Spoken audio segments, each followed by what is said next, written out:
we should really broadcast what we do in the commercial breaks, because the chit-chat in here is amazing. It is, yeah. I think we should put it out on the radio in the break, so you get tuned into the radio and we'll put it out. Anyway, we could call it kind of like a behind-the-scenes podcast or something. It would be good like that, wouldn't it? We just have a right old gossip. Yeah, you're a right old gossip and a good laugh. Anyway, it's 8:36 morning to you. Let's have a look at the papers. We'll start with the Express. Rishi Sunak's £478 million deal with France to end the small boat crisis. Similarly, The Independent questions what Britain is getting by handing France £500 million to solve the small boats crisis. The Times has support from fellow presenters who won't work on Match of the Day tonight following Gary Lineker's suspension. And the Daily Mail also reporting on Gary Lineker's suspension, claiming one source to describe the presenter's mutiny as a proper BBC crisis. OK, let's go through the papers with political editor for HuffPost UK, Kevin Schofield, and assistant editor for The Spectator, Cindy Yu. Good morning to both of you. Kevin, let's kick off with the Express, should we? And voter ID and the elderly. Yes, I mean, this is an issue, I think, that's kind of flown under the radar a little bit, and I think it could potentially be a big political controversy. So from the local elections in May, the rules are changing so that you can't vote unless you produce picture ID, right. Which at the moment you don't have to.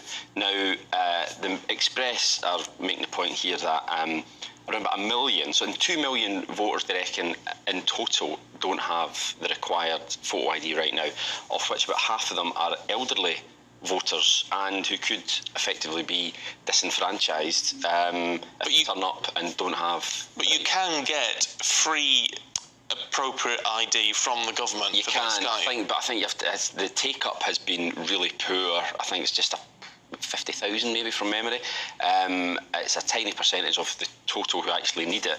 And potentially, you know, as I say, this could be quite a big thing. Now, Labour say that it's disenfranchising a lot of people who would be more likely to vote for Labour. However, a lot of elderly voters are Conservative voters, so it could just as easily damage the Tories as well. And I think you could potentially see quite a few people turning up completely unaware of it and being turned away from the voting booth, which isn't great. Well, you're being told now. You're being told now. I think it's important that people are aware of it. It does need to be out there, yeah. It just needs to be out there. So if you can get online or get someone, if you fall within that category, if you can get online or get someone you know, child or grandchild or whatever, to get online for you, you can fill out forms and then get government ID, which will work at the polling station. Because you've got to have your... I really think everyone should vote. Yes. I'm all for that, actually. Cindy, let's take a look at The Guardian, shall we? And this is all about post-Grenfell building work, isn't it? Yeah, so Michael Gove has been beavering away at this, and, you know, he's seen as someone who just solves problems in government, and he's been given this kind of cladding issue, which is really intractable to solve. And the way he's solving it is just to make house builders sign this contract by Monday. They did have longer notice. Right. And if they don't sign this contract, which accepts liability for any life-critical responsibility, so bad cladding, then they don't get to continue developing their buildings, which I think is absolutely the right thing to do. But this story in The Guardian is saying that actually, because of paperwork hold-ups in the civil service, there are only a handful of developers who have signed this. So I think, you know, Michael Gove will really have to, you know, put the law down on this one. Yeah. Because it only seems reasonable. Yeah, absolutely. I mean, I have colleagues who are stuck in this situation, and the problem is that, you know, when you buy something like that, the company you're buying it for don't take any responsibility. Yeah. You as a leaseholder have to foot all of the bill, which is particularly hard if you're in a high-rise, which often these are. So we need something to solve it, and I think Michael Gove probably is doing the right thing, and I think house builders really need to be mindful that we don't have another Grenfell. Yeah, no, absolutely. Kevin, let's talk money, should we? In the Mirror this morning, BP making loads of money under the current crisis. The boss he had a 50% pay rise, or an extra £3 million this year or something? Yeah, he's had a £10 million pay and perks bonanza, as the Daily Mirror describe it. It's 300 times the average UK workers' pay. Now, obviously, the context is that BP's profits soared to more than double to £23.4 billion last year. So Bernard Looney, as the boss, I guess, will be on a performance-related package. So that'll be why he's got it. But I just think it will stick in the throat of people who are having to pay through the nose extra for their bills. And also, you know, these profits are largely based on factors that are out with the company's control. It's basically the wholesale price has gone up, so it logically follows that their profits will also go up.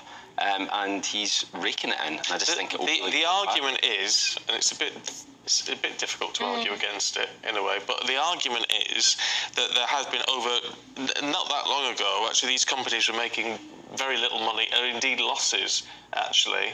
And no one was saying, well, let's bail them out. Yeah. So when they start to make huge profits, why do we then say, well, you need to bail us out? Yeah, I think there's a real question over principle here. What is taxation for? And if you think that the government can just levy one-off taxes, then taxation really does become much more like, you know, ad hoc. You know, if you make too much profit, the government can just take it away from you on like an ad hoc basis. So that's one question on principles. But also, you know, recently actually Harbour Group, which is one of the leading companies doing oil and sea extraction, they have said that they're going to take investment abroad because all of their profits have been wiped out by the windfall tax that Rishi Sunak introduced.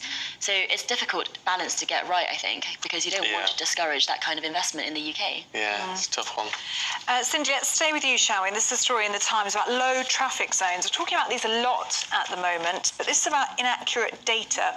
Yeah, this is one of my biggest bugbears because my street has just been turned into a low traffic zone. Like a ULEZ sort of thing. I was not consulted about it, but I can see, so I'm on a corner flat, and I can see on the main road, which is one side of my window, all of the cars building up, especially in the mornings and the evenings, all the way down. You know, you can feel the fumes kind of there. And on the other window, nothing at all.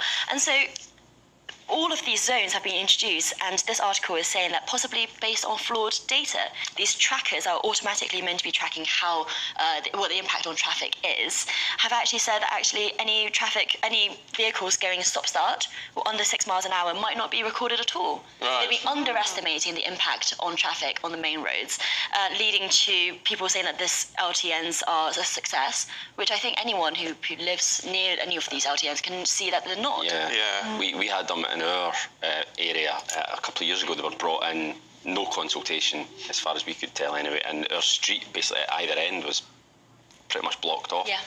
And it really caused huge discord amongst just people living in the street.